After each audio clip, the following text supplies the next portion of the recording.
అన్నా క్యాంటీన్ల పునః ప్రారంభం అనంతరం ఏపీ సీఎం చంద్రబాబు నాయుడు మాట్లాడుతున్నారు. లైవ్ లో చూద్దాం. ఈరోజు శ్రీకారం చుట్టాం. అయితే ఈ ప్రదేశం కూడా ఎన్టీ రామారావు గారు పుట్టిన స్థలం, మొదటిసారి ఎమ్మెల్యే అయిన నియోజకవర్గం గుడివాడ.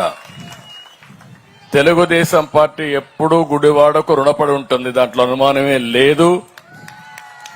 ఫౌండర్ మెంబర్ యొక్క నియోజకవర్గం ఈ కాన్స్టిట్యున్సీ.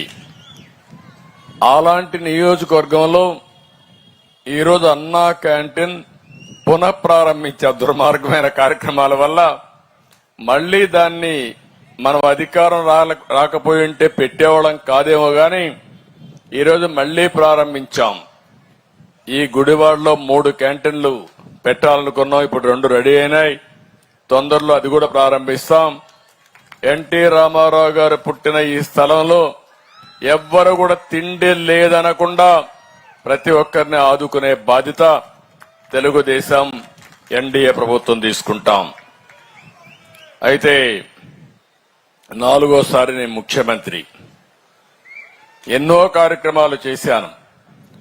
ఆ కార్యక్రమాలన్నింటికంటే కూడా ఇలాంటి మంచి కార్యక్రమానికి శ్రీకారం చుట్టిన దానికి నా మనసుకు ఎంతో సంతోషంగా ఉంది.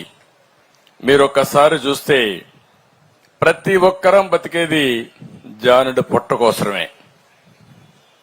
తర్వాత అవసరాలు వస్తాయి, ఆ తర్వాత లగ్జరీస్ వస్తాయి. తిండి అనేది ప్రతి ఒక్కరికి కడుపు నిండా తిండి తినాలని ఆశిస్తాం. ఇంకా అరాకొర కడుపు నిండా తినే పరిస్థితి వచ్చిందంటే చాలా బాధేస్తుంది. అయితే ఓసారి చరిత్ర కూడా, డొక్కా సీతమ్మ నిన్నుంటారు మీరు, ఈస్ట్ గోదావరిలో గన్నవరంలో ఉండేది. ఆ రోజుల్లో ఎవరైతే గోదావరి దాటి వస్తే ఎన్నో ఇబ్బందులున్నాయని వంట చేసి వచ్చిన వాళ్ళందరికీ తిండి పెట్టేది. అందుకే ఇప్పటికి కూడా డొక్కా సీతమ్మ అంటే అన్నదానం చేయడంలో మేటైన మహిళగా చరిత్రలో మిగిలిపోయింది, శాశ్వతంగా గుర్తుపెట్టుకుంటున్నాం. అదే సమయంలో నందమూరి తారక రామారావు గారు మొట్టమొదటిసారిగా ముఖ్యమంత్రి అయినప్పుడు తిరుపతికి వచ్చి అన్నదానానికి శ్రీకారం చుట్టాడు, ట్రస్ట్ కూడా పెట్టాడు. ఈ రోజు ఎంతో మంది భక్తులు వచ్చారు, ఉండిలో డబ్బులు వేస్తారు, అన్నదాన ట్రస్ట్ కు నిధులు ఇస్తారు. దీనివల్ల ₹1 టీటీడీ నిధులు పెట్టకుండా వచ్చే డబ్బులతోనే 1,00,000 మందికి అన్నం పెడుతున్నారంటే అది ఆ మహానాయకుడు చూపించిన స్ఫూర్తి. ఇవన్నీ కూడా మనం చూసినప్పుడు ఈరోజు మనందరం గుర్తుపెట్టుకోవాల్సిన అవసరం ఉంది. 2018 నేను ప్రారంభించాను. ఆ రోజు నేను ఒకటే ఆలోచించాను, అన్నం అనేది అందరికి అవసరం. ఇప్పుడే వివిధ రకాలుగా మనుషులతో లోపల కూడా మాట్లాడాను.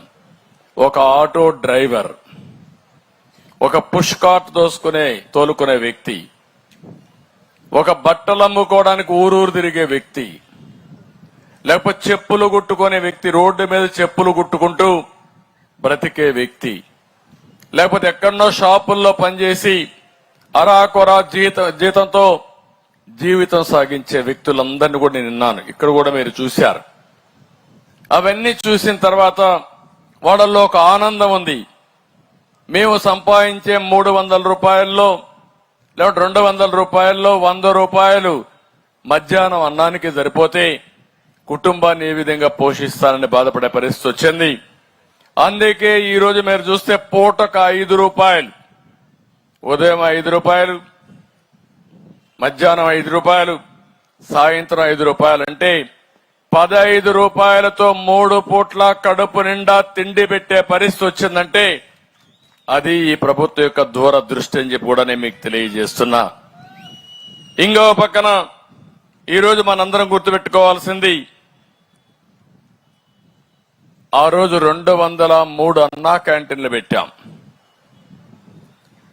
1,41,000 మందికి రోజుకు తిండి పెట్టాం. ₹130 కోట్ల ఖర్చు పెట్టాం. దగ్గర 4,60,00,000 మందికి అప్పటికే భోజనం పెట్టి ముందుకు తీసుకుపోతే ప్రభుత్వం అనేది మంచి కార్యక్రమాల్ని కొనసాగించేది ప్రభుత్వం.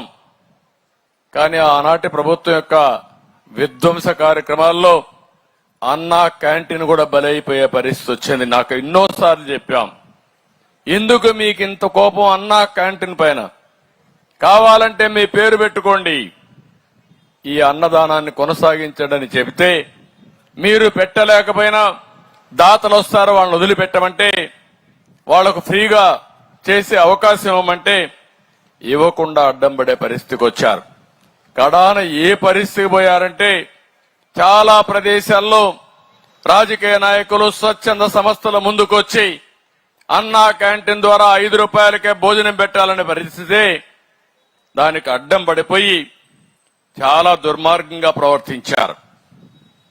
పెట్టనీయకుండా చేశారు, చాలా దౌర్జన్యాలు చేశారు.